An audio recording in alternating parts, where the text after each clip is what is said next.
Glória a Deus. Glória a Deus. Abra a palavra do Senhor em Ezequiel capítulo 47.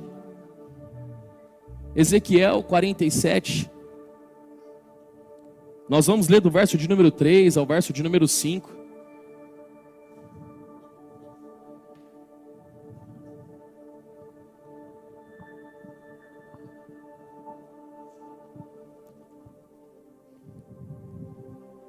Se você pudesse se colocar de pé, nós vamos ler a palavra do Senhor nesse momento, com reverência ao nome santo de Jesus.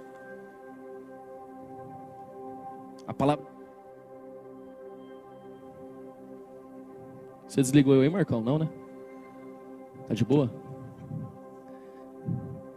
A palavra de Deus é um dos livros que devemos ter mais reverência.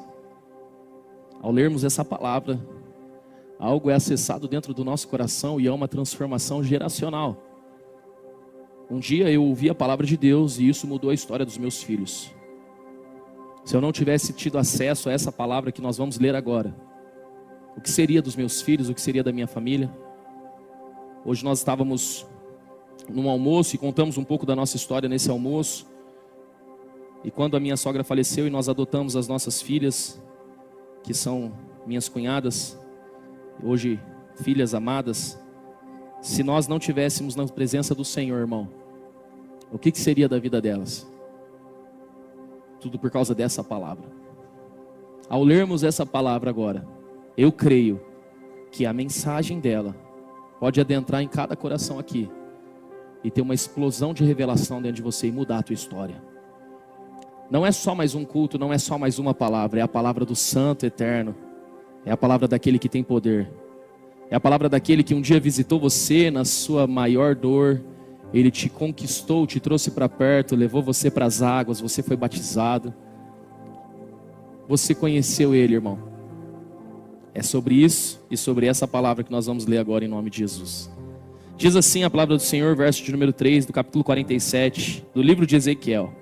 À medida que o homem foi para o lado leste, com uma linha de medir na mão, media 1000 côvados e levou-me pela água, que batia no tornozelo.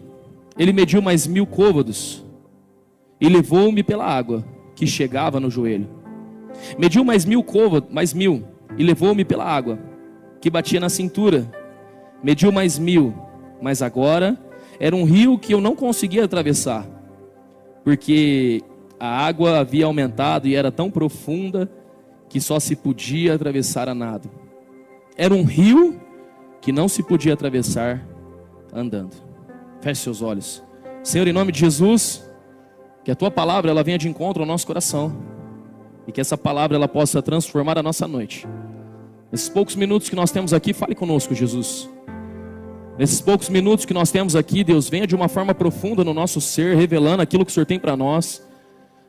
Como diz as tuas escrituras, a palavra que é afiada, que penetra a alma e espírito, juntas e medulas.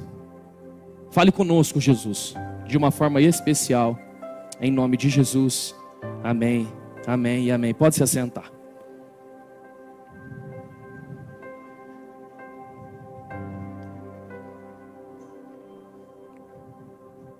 O texto ele vai mostrar para o profeta Ezequiel que um anjo vem e ele começa a fazer algumas medidas de um rio que fluía do templo de Deus. Esse rio ele passava por debaixo das portas do templo e ele fluía para um rio. E ali o anjo traz o profeta para que ele consiga analisar e ver a profundidade que esse rio ia tomando, a proporção que isso ia tomando a cada passo que ele dava. Então ele pega uma linha de medir e ele começa a medir. Ele diz, até aqui, até esse ponto, quando você coloca o pé nas águas, existe uma sensação, existe uma experiência que você vai viver. Mas para que você possa viver coisas novas e mais profundas, você precisa andar um pouco mais. Repita comigo, andar um pouco mais. Você precisa andar um pouco mais, e conforme você vai andando nesse rio, conforme você vai dando passos nesse rio, as águas que batiam nos seus tornozelos, agora elas já começaram a bater nos joelhos. Mas é necessário que nessa caminhada você ande um pouco mais. Repita comigo, ande um pouco mais. E ele andou um pouco mais 1000 côvados. E agora aquelas águas que batiam no joelho agora estão na cintura. E o anjo vai dizendo e mostrando para Ezequiel que conforme ele for indo, existe um rio, existe algo tão poderoso da parte de Deus, que chega um ponto a qual você entra e não consegue mais andar. Que agora não é mais sobre você andar, mas é sobre você se lançar e confiar, a ponto de perder o contato com o solo e começar a nadar nesse rio. Para que você possa nadar nesse rio, você precisa ir a águas mais profundas. Eu não sei se você já tentou mergulhar em lugares rasos. Eu me lembro quando eu era criança, dificilmente nós tínhamos condições de ir para a praia. E um dia eu fui para a praia, Ilha Bela, junto com a minha mãe, com meu irmão. Inclusive foi nesse dia que meu irmão ele foi descer uma cachoeira pequenininho, louco da cabeça, escorregou e eu tive que pular para pegar meu irmão. Então se você está vivo aqui hoje, agradeça a mim em nome de Jesus. Obrigado. Queria muito fazer isso. E nós estávamos nessa praia e eu lembro que eu fui fazer um mergulho. Eu fui pular assim, né, para fazer um mergulho, irmão. E quando eu pulei, eu não tinha dimensão da profundidade. Quando eu mergulhei, eu bati a cara e ralei a cara. E aí aqui eu fiquei com a cara ralada, eu fiquei tipo o bigodinho de Hitler, sabe? Ficou aquela casquinha, né, sangrando minha cara. Porque eu não tinha noção da profundidade daquele ambiente. Eu não entendi que naquele nível eu precisava colocar um pé, depois colocar o outro, e ir andando aos poucos para poder sentir até onde eu conseguiria mergulhar, até onde eu conseguiria ir mais profundo. E em casa, pensando nesse texto, pensando nessa reflexão, eu comecei a perceber que existem níveis em todas as áreas da vida a qual nós precisamos passar por eles. E quando passamos por eles, nós somos promovidos nesses níveis, nós acessamos lugares maiores. E fazendo hoje uma retrospectiva de toda a minha vida, no almoço que nós estávamos, eu comecei a me lembrar de cada processo que eu fui passando. Das vezes a qual eu tentei mergulhar e ralei a cara na minha vida espiritual. Das vezes a qual eu tinha convicção que daria certo e deu tudo errado. E você vai amadurecendo e você vai aprendendo. Você vai entendendo como funciona o modus operandi de Deus. Como funcionam as situações da vida. Vocês estão entendendo o que eu estou pregando até aqui, sim ou não? Existem níveis, irmão, existem processos que a vida te leva a passar por eles. E um dia chegando aqui da obra muito cansado, chegando aqui na casa do Senhor, para uma reunião, o pastor Marco Melo olhou para mim, e ele olhou assim com aquela cara de profeta dele, falou assim: pastor, falei, pois não? Ele falou assim: você quer ser extraordinário? Eu parei assim, fiquei olhando para ele, falei, amém. Quando você não sabe muito o que falar, você fala amém, né? Amém. Sabe onde é a rua? Amém, sei, amém. Você quer ser extraordinário? Eu falei, amém, pastor. Ele falou assim, então suporte o processo. Se você quer ser extraordinário, suporte o processo. Quer ser extraordinário, não adianta você só colocar o pé nas águas. Você precisa andar um pouco mais, irmão. Aqueles que querem ser extraordinário, eles precisam sair do ambiente a qual estão e começar a andar um pouco mais. Repita comigo, ande um pouco mais. Não dá para ser extraordinário, parado, estabilizado no momento e no ambiente a qual você se encontra. Você precisa dar uns passos, porque se você quiser ser extraordinário, você vai ter que andar um pouco mais. E quando começar a andar um pouco mais, você vai ter que estar preparado para o processo que você vai enfrentar.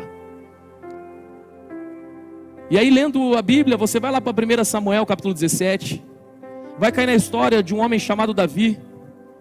E Davi, um dia ele chega na guerra, o gigante está gritando, não tem homem aí não para lutar comigo? Ei, não tem homem, 40 dias e 40 noites gritando todos os dias, não tem homem aí não, não tem homem aí não. E Davi chega nesse momento da guerra. Quando ele chega nesse momento da guerra, ele ouve que aquele que derrotasse o gigante se casaria com a filha do rei, se tornaria muito rico e nunca mais pagaria imposto. Davi olhou aquela oportunidade, então ele vai no meio do exército e ele começa a perguntar: o que é que vai ganhar o homem que destruir e matar esse gigante? O que é que vai ganhar o homem que matar o gigante? E eles disseram: o homem que matar o gigante vai se casar com a filha do rei. O homem que matar o gigante nunca mais vai pagar imposto em Israel. E o homem que derrotar o gigante se tornará um dos homens mais ricos da nação.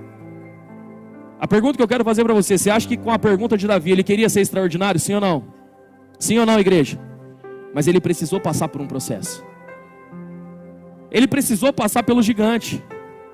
Então pegaram Davi, levaram para o rei Saul e falaram assim: Saul, tem esse menino aqui, esse moleque está aqui, e ele falou que ele vai derrotar o gigante. Saul olhou para Davi e falou assim: Davi, deixa eu te conversar com você, meu amigo. Esse gigante que está ali, Golias, ele é matador desde a infância. Ele é um gigante, ele desde a infância, ele foi criado na guerra. Davi, quem é você, Davi, para poder matar um gigante?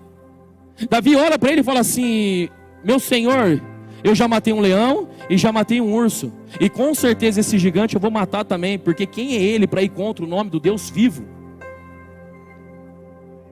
Davi, ele andou um pouco mais.